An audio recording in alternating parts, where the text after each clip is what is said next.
तो देखो equilibrium index क्या होता है, किस चीज़ को हम इक्विलिब्रियम इंडेक्स कहेंगे, आप समझने की कोशिश करना। और अगर वो सम इक्वल हो जाते हैं लेफ्ट एंड राइट के, तो मेरे को वो पर्टिकुलर इंडेक्स जो है वो मुझे रिटर्न करना है। आपको क्या करना है, आपको थर्ड इंडेक्स से पहले के सारी वैल्यूज को आपको सम करना है। हाय एवरीवन, आई होप आप सब ये डीएसए से रिलेटेड जितने भी सेशंस आपको मिल रहे हैं, आप इनको बहुत ध्यान से देख रहे होगे और समझ रहे होगे। आज हम एक नया क्वेश्चन लेने वाले हैं, दैट इज़ इक्विलिब्रियम इंडेक्स, और इसके बारे में हम लोग चर्चा करेंगे। हम लोग बात करेंगे कि ये जो इक्विलिब्रियम इंडेक्स होता है, ये इक्विलिब्रियम इंडेक्स क्या है और ये कैसे फाइंड आउट करना है। चलो, तो इसको समझने के लिए कुछ एग्जाम्पल्स हैं, कुछ इनपुट आउटपुट मैं आप लोगों के लिए लेके आया हूँ। पहले आप इनको समझ लो, फिर आपको चीज़ें धीरे धीरे समझ में आएंगी। तो देखो इक्विलिब्रियम इंडेक्स क्या होता है, किस चीज़ को हम इक्विलिब्रियम इंडेक्स कहेंगे, आप समझने की कोशिश करना। आप देखो यहाँ पे, जैसा कि आप देख सकते हो, आपको एक एरे दिया हुआ है और इस एरे में ये सारी इंडेक्सेस हैं, राइट। अब मुझे क्या करना है, मुझे जो भी इंडेक्स पे मैं रहता हूँ, जैसे फॉर एग्जांपल मैं 0 पे हूँ, तो मुझे 0 से लेफ्ट के सारे वैल्यूज़ के सम और 0 से राइट के साइड में जितने भी हमारे पास में नंबर्स हैं उनके सम मेरे को निकालना है।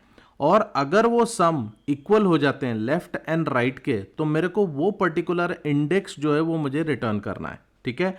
अब इसमें ऐसा हो सकता है कि आपका इस पर्टिकुलर प्रोग्राम के अंदर एक से ज़्यादा इक्विलिब्रियम इंडेक्स होंगे, तो उस केस में आपको जो मिनिमम इक्विलिब्रियम इंडेक्स है वो आपको रिटर्न करना है। सो मैं क्या बात कर रहा हूँ, मैं आपको थोड़ा सा इसको समझाने की कोशिश करता हूँ, so that you will get this particular idea. देखो, जैसे कि हमने ये वाला एरे लिया हुआ है और इस एरे में मेरे पास वैल्यू क्या क्या है, -7 है, 1 है, 5 है, 2 है, -4 है, 3 है एंड 0 है। अब अगर मैं इसकी इंडेक्स वैल्यू लेता हूँ, दैट इज 0, 1, 2, 3, 4, 5 एंड 6। अब मुझे क्या करना है, मुझे हर एक इंडेक्स वैल्यू के लिए लेफ्ट सम एंड राइट सम ये मुझे कैलकुलेट करना है।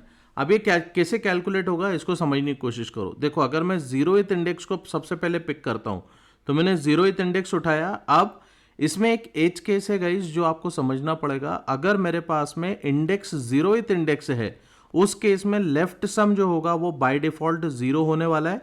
और अगर मेरे पास आई की वैल्यू जो है वो हमारे पास में n-1 है, that is for example suppose ये जो एरे है इसका साइज है 7, तो 7-1 मतलब मैं अगर 6th इंडेक्स पे ही हूं, देन इस केस में राइट सम जो होगा वो 0 होगा। ये एक एज केस है जिसको आपको लेके चलना है, इसको समझना है, ठीक है। तो अभी हाल फिलहाल के लिए जो मैं आपको समझाना चाह रहा हूं, तो देखो अगर मैं 0th इंडेक्स पे हूं अगर, तो उस केस में मेरे पास में लेफ्ट सम तो 0 होगा। अब तुम क्या ये बता सकते हो कि राइट सम क्या होगा, मतलब 0th इंडेक्स से लेके यहां तक की सारी वैल्यूज का अगर तुम सम निकालोगे तो कितना निकलेगा। इन सारे नंबर को एक बार अपन जोड़ के देख लेते हैं। देखो, 5 और 1 6, 6 और 2 8, 8 में से 4 गया 4, 4 और 3 7, मतलब इसकी वैल्यू आ गई 7। तो 0th इंडेक्स के लिए राइट सम जो आया वो 7 आया है और लेफ्ट सम जो है वो 0 है। इसी तरीके से अगर मैं फर्स्ट इंडेक्स के लिए करता हूं, तो आप एक बार इसको कैलकुलेट करके देख लीजिएगा।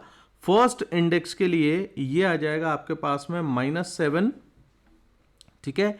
ये आपके पास में -7 आ जाएगा फर्स्ट इंडेक्स के लिए। और यहां से देखो 5 और 2 7, 7 -4, तो ये हो गया 3, 3 + 3 6, तो ये वैल्यू आपके पास में आ गई 6, ठीक है।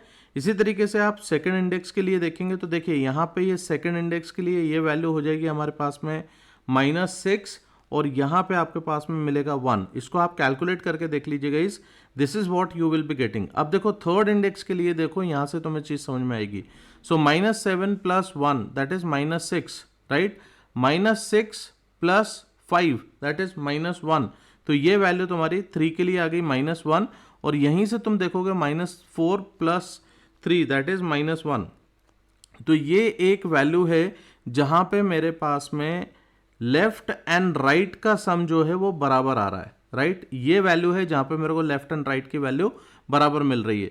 इसी तरीके से अपन और आगे देखते हैं जहां पे आपको और चीजें समझ में आ जाएंगी। देखो, अगर मैं फोर्थ इंडेक्स के लिए लेता हूं, तो राइट सम मेरे पास में कितना मिल जाएगा, मेरे को राइट सम मिल रहा है 3, राइट। एंड लेफ्ट सम अगर आप कैलकुलेट करोगे so this will come to 1, ठीक है। इसी तरीके से फिफ्थ वाले पे देखते हैं। फिफ्थ पे देखिए लेफ्ट सम आपको आ जाएगा 3 एंड राइट सम आपको आ जाएगा 0। एंड सिक्स पे अगर तुम देखोगे तो अब देखो 6 जो है वो मेरी लास्ट वैल्यू है, तो राइट सम मैंने तुमको बताया था ये 0 रहेगा, और इसको भी कैलकुलेट करोगे तो 0 आ जाएगा। इसका मतलब इस पर्टिकुलर एग्जाम्पल के अंदर आपके पास में दो इक्विलिब्रियम इंडेक्स आ रहे हैं, बट इस केस में मैंने आपको क्या बताया हुआ था कि जो भी हमारे पास में छोटा इंडेक्स होगा वो इंडेक्स मेरे को यहाँ पे से रिटर्न करना है, दैट इज 3। तो इस केस में गाइस आपका आंसर जो आना चाहिए था it should be 3, that is the reason मैंने यहाँ पे इसको 3 लिखा हुआ है, आउटपुट में 3 लिखा हुआ है। आई थिंक ये वाली चीज़ आपको समझ में आ गई होगी। इसी तरीके से आप इनपुट जो मैंने सेकंड वाला दिया है इसको कैलकुलेट करने की कोशिश करो, और इसी तरीके से आप इनपुट जो है वो थर्ड वाला जो मैंने दिया हुआ है इसको भी कैलकुलेट करो, जिसके आंसर्स मैंने आपको ऑलरेडी लिख के दे रखे हुए हैं, ठीक है। अब यहाँ पे सवाल ये आता है कि यार इस पर्टिकुलर चीज़ को हमें अटेम्प्ट कैसे करना है, हमें इसको किस तरीके से एग्जीक्यूट करना होगा। तो देखो इसको एग्जीक्यूट करने के लिए मैं आपको कुछ एक स्टेप्स बता देता हूँ, उन स्टेप्स को आप अगर ध्यान से देखोगे समझोगे तो आपको समझ में आ जाएगा। देखो यहाँ पे मैं एक छोटा सा आपको एक लॉजिकल चीज़ बता रहा हूँ, उसको ध्यान देने की कोशिश करो। लेट्स से फॉर एग्जांपल हम लोग बात करते हैं कि यार मेरे को थर्ड इंडेक्स जो है उसके लिए मेरे को इसको कैलकुलेट करना है, राइट। तो थर्ड इंडेक्स पे आपका लेफ्ट सम जो है, लेफ्ट सम, राइट, ये लेफ्ट सम क्या आएगा आप खुद थोड़ा सा मेरे को बताओ। आपको क्या करना है, आपको थर्ड इंडेक्स से पहले के सारी वैल्यूज को आपको सम करना है। मतलब आपको सेकंड को भी सम करना है, 1 को भी करना है एंड 0 को भी करना है। Are you getting? 0, 1 और 2 को आपको सम करते हुए चलना है। तो क्या मैं यहाँ पे ये बोल सकता हूँ कि मेरे को ए ऑफ 3 - 1 दैट इज 2 से लेके मेरे को ए ऑफ 0 तक की सारी वैल्यूज को सम कर लो, है ना। इसी तरीके से अगर मैं आपसे ये बोलता हूं कि यार आपको राइट सम करना है, राइट सम, तो देखो राइट सम के लिए क्या करोगे, थोड़ा सा खुद दिमाग लगाओ। ए ऑफ 3 + 1 से लेके ए ऑफ n - 1 तक, यहां तक आपको सम करना है। Are you getting? तो आपको लेफ्ट सम और राइट सम आपको यहां पे से मिल जाएगा। अब जैसे ही आपको लेफ्ट सम एंड राइट सम मिलता है तो आपको क्या चेक करना है कि अगर आपके पास में left sum and right sum guys अगर ये आपका इक्वल आ जाता है देन इस पॉइंट पे से आप रिटर्न कर दो वो पर्टिकुलर आई की वैल्यू। सही है। अब देखो यहाँ पे हो सकता है ना आपको 6 पे भी मिल रहा है, आपको 3 पे भी मिल रहा है, बट अगर मेरे को 3 पे मिल गया तो 3 इज स्मॉलर देन 6, तो मैं यहीं पे से इसको रिटर्न कर सकता हूँ। अदरवाइज जब आपका ये पूरा कंप्लीट हो जाएगा और आपको कहीं पर भी ये लेफ्ट सम और राइट सम बराबर नहीं मिलता है तो आप क्या करोगे, ये वाली पूरी प्रोसेस आपको एक लूप के अंदर करना पड़ेगी। और यहाँ पे आप आके सिंपल इसको बोल सकते हो कि भाई मेरे को यहाँ पे नहीं मिला, देन उस केस में मैं यहाँ पे से रिटर्न कर दूंगा -1। गाइस आई होप आपको ये समझ में आया होगा मैंने क्या बात करी हुई है। तो क्या अपन इसका एक प्रोग्राम बना सकते हैं?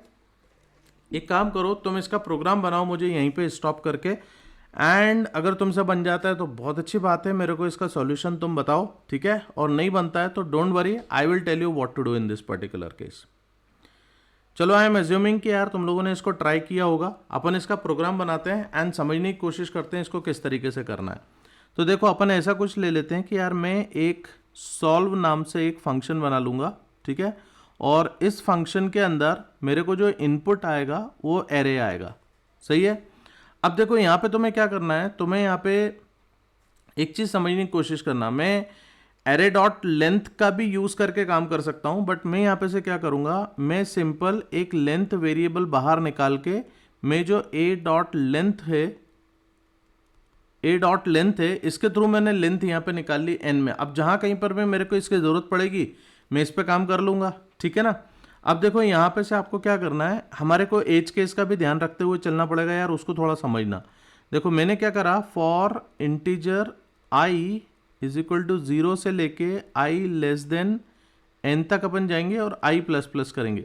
अब ये लूप मैं क्यों चला रहा हूँ आप समझो। जैसा कि मैंने आपको एक केस बताया था कि अगर आप थर्ड इंडेक्स के लिए काम कर रहे हो तो आपको left sum and right sum calculate करना है। इसी तरीके से यार आपको हर एक इंडेक्स के लिए काम करना पड़ेगा, राइट। आपको फोर्थ के लिए करना है, फिफ्थ के लिए करना है। उस केस में हम क्या कर रहे हैं, हम एक लूप चला ले रहे हैं कि यार हर इंडेक्स के लिए लेफ्ट और राइट सम मेरे को कैलकुलेट करना है। Is this clear? अब देखो अगर ये आपको समझ में आ गया तो आपको क्या करना पड़ेगा, आपको हर एक इंडेक्स के लिए ये जो लेफ्ट सम है, लेफ्ट सम, इसको 0 से इनिशियलाइज करना पड़ेगा, और राइट सम जो है आपके पास में, राइट सम, इसको भी आपको 0 से इनिशियलाइज करना पड़ेगा। सही है?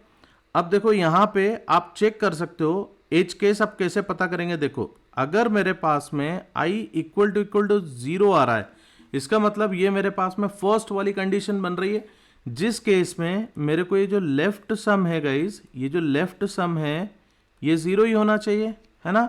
और अगर मेरे पास में i की वैल्यू, इफ दिस i की वैल्यू अगर मेरे पास में ये n-1 होता है ना, देन उस केस में हम क्या करेंगे, जो राइट सम होगा उसको भी मैं 0 कर दूंगा। समझ में आ गया? अब देखो यहां पे मुझे अंदर क्या करना है, मुझे यहां पे बेसिकली फाइंड करना है, find the left sum from index value, मतलब पीछे चलूंगा मैं। समझ में आ रहा है? ये यहां पे से ये फाइंड करने का काम करेगा। अब देखो तुम कैसे फाइंड करोगे, सिंपल है, एक लूप चला लो इंटीजर j का, और j की वैल्यू अपन क्या करेंगे, j की वैल्यू अपन कर देंगे i-1। क्यों करेंगे i-1? जस्ट एज्यूम करो ये थर्ड वाला केस है जहां थर्ड इंडेक्स पे काम कर रहे हैं, तो मेरे को यहाँ पे सेकेंड इंडेक्स से पीछे चलना पड़ेगा 0 तक। अब मैं यहाँ पे बोलूंगा जब तक j की वैल्यू जो है वो 0 नहीं हो जाती तब तक काम करो, और j माइनस माइनस कर दो। सही है? अब देखो यहां पे से आप क्या कर रहे हो, आप यहां पे से बोल रहे हो कि यार मुझे लेफ्ट सम कैलकुलेट करना है। सो लेफ्ट सम कैसे आएगा, left sum is equal to array of j। ठीक है, ये हो गया। इसी तरीके से आप क्या कर सकते हो, find the right sum, right sum not from, इसको अपन कर देंगे राइट सम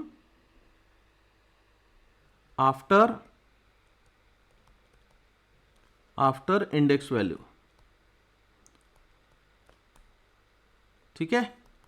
अब देखो यहां पे से आप क्या करोगे, जब आप इसको राइट सम निकालोगे तो कितना सिंपल हो जाएगा। देखो आपने बोल दिया for integer j is equal to, बताओ क्या करना पड़ेगा, i+1। Correct, right. अब j is less than n तक चले, है ना, n-1 हो जाएगा, इक्वल टू नहीं कर रहा हूं मैं, और j प्लस प्लस। अब बस यहां पे से तुम राइट सम कैलकुलेट कर लो। So right sum plus is equal to array of j। ठीक है, तो ये तुम्हारे पास में लेफ्ट सम यहां पे कैलकुलेट हो गया, ये यहां पे लेफ्ट सम कैलकुलेट हो रहा है, और यहां पे राइट सम कैलकुलेट हो रहा है। सही है?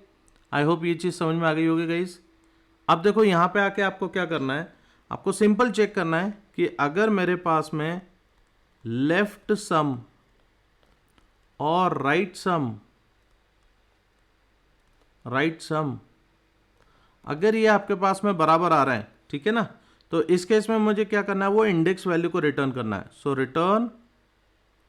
Return index value. ठीक है, और यहां हम फाइनल लूप से बाहर आ जाएंगे, और अगर ये कुछ भी नहीं मिलेगा देन उस केस में मैं क्या कर दूंगा, मैं इसको रिटर्न करा दूंगा -1। ये मेरे पास में एक प्रोग्राम था। तो अब देखो तुम यार, ये तुम्हारे पास में एक सिंपल सा एक प्रोग्राम है, इस प्रोग्राम को देख के तुमको समझ में आ रहा होगा। तुम एक काम करो, सेम यही वाला प्रोग्राम लो और इसको किसी भी कंपाइलर पे, जावा के कंपाइलर पे तुम लो और इसको एग्जीक्यूट करने की कोशिश करो। एंड बेसिकली आपके पास में ये अलग अलग इनपुट्स दिए हुए हैं, ये अलग अलग इनपुट्स को आपको टेस्ट करना चाहिए। इनपुट के हिसाब से मैंने आउटपुट भी आपको बताए हुए हैं कि क्या है। अब देखो ये जो अप्रोच है ना, इस अप्रोच को बोला जाता है यार ब्रूट फोर्स अप्रोच। क्यों? क्योंकि मैंने इसमें वो सारी चीज़ों को उसी तरीके से किया है जैसा कि मेरे को क्वेश्चन में बताया हुआ था, और क्वेश्चन में मेरे से यहाँ पे चीज़ों को पूछा हुआ है। मैंने सेम टू सेम वही वाली चीज़ों को उठा के मैंने यहाँ पे आपको इस पे बता दिया, राइट। बट इसी पर्टिकुलर चीज़ को हम एक बहुत अच्छे ऑप्टिमाइज्ड अप्रोच के साथ भी कर सकते हैं। अगर वो तुमको देखना है और समझना है तो इसके नेक्स्ट वीडियो में मिलना गाइस, वहाँ पे मैं तुम्हारे को इसकी ऑप्टिमाइज्ड अप्रोच बताऊंगा, and you people will understand this particular thing in much better way, right. I hope ये तो तुमको बहुत अच्छे से समझ में आया ही होगा। बट इसका एक ऑप्टिमाइज्ड तरीका भी है जिसके थ्रू हम इस चीज को कर सकते हैं। अब वो क्या है, that I will be sharing you in the next session. So till then, thank you very much. अच्छा लगा है तो प्लीज चैनल को सब्सक्राइब करो यार, वीडियो को दूसरों के साथ में शेयर करो और वीडियो को लाइक भी किया करो। So with this, thank you very much and bye bye.